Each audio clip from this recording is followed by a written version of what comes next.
Welcome to learn with Lucy. आज हम लोग क्लास 11 का फिजिक्स का first chapter units and measurement ये पढ़ेंगे।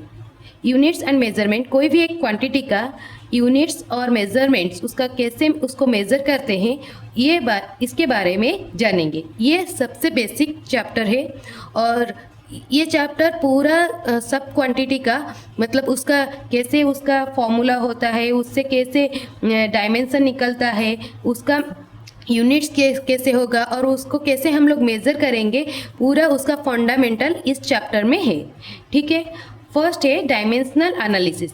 ये डायमेंशनल एनालिसिस है क्या? Dimensional analysis is the analysis of the relationship between different physical quantities। अलग अलग फिजिकल क्वांटिटी के बीच में जो रिलेशनशिप है ये क्या शो करता है ना, डायमेंशनल एनालिसिस इसको शो करता है। बाय कैसे, मतलब ये जो रिलेशनशिप हम लोग कैसे हम लोग एनालाइज करते हैं, आइडेंटिफाई करते हैं bye identifying there base quantities. उसका बेस क्वांटिटीज को लेके मतलब फिजिकल क्वांटिटी का बेस क्वांटिटीज और यूनिट्स को हम लोग आइडेंटिफाई करके और देन ट्रैक देयर डायमेंशन, कितने डायमेंशन में वो क्वांटिटी है उसको निकाल के हम लोग क्या करेंगे ना, डायमेंशनल एनालिसिस निकाल सकते हैं। ठीक है, dimensional analysis is the analysis of the relationship between different physical quantities. अलग अलग फिजिकल क्वांटिटी के बीच में जो रिलेशनशिप है bye identifying there base quantities.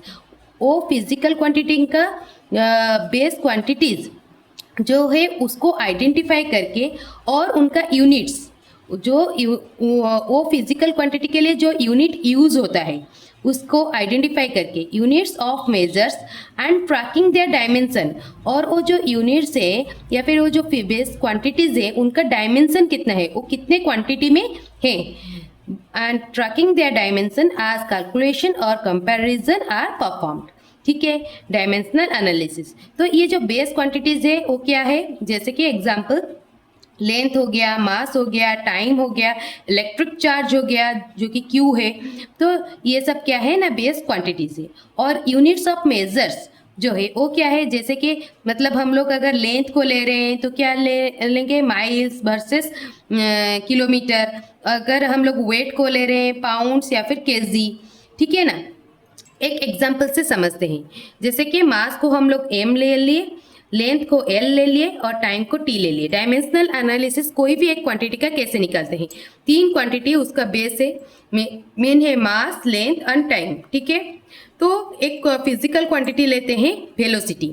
तो वेलोसिटी है क्या, कोई भी एक ऑब्जेक्ट का वेलोसिटी क्या है, जब वो एक ऑब्जेक्ट एक जगह से दूसरी जगह में एक पर्टिकुलर टाइम पीरियड में डिस्प्लेस होता है, मूव करता है, तो उसको उससे उसका वेलोसिटी निकलता है। वेलोसिटी कितना होता है ना, displacement by time, displacement by time.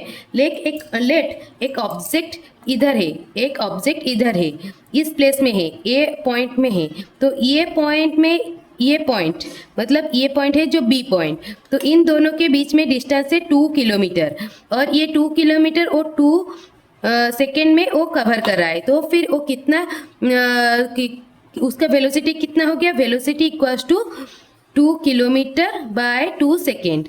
ठीक है, वो 2 सेकेंड में 2 किलोमीटर क्या कर रहा है ना, कवर कर रहा है, तो उससे उसका वेलोसिटी निकल के आता है।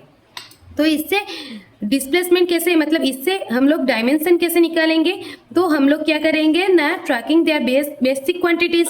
तो वेलोसिटी का बेसिक क्वांटिटी क्या क्या हो गया ना, डिस्प्लेसमेंट हो गया एक और एक हो गया टाइम, और उनका क्या होगा ना, यूनिट्स उनका लिखेंगे। तो डिस्प्लेसमेंट का यूनिट क्या हो गया ना, लेंथ, और टाइम का क्या होगा ना, टी। तो टी नीचे में है तो इसलिए टी इनवर्स हो गया। तो मास इधर क्या हो गया, मास कुछ भी नहीं है तो m to the power 0, then l to the power 1, then t to the power -1।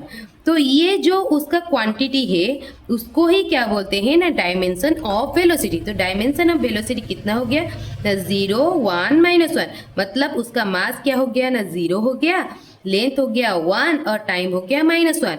तो इससे हम लोग कैसे लिखेंगे वेलोसिटी, अगर डायमेंशन ऑफ वेलोसिटी अगर पूछा गया होगा तो अगर हमें पता होगा ये वेलोसिटी होता क्या है, वो वेलोसिटी है डिस्प्लेसमेंट बाय टाइम।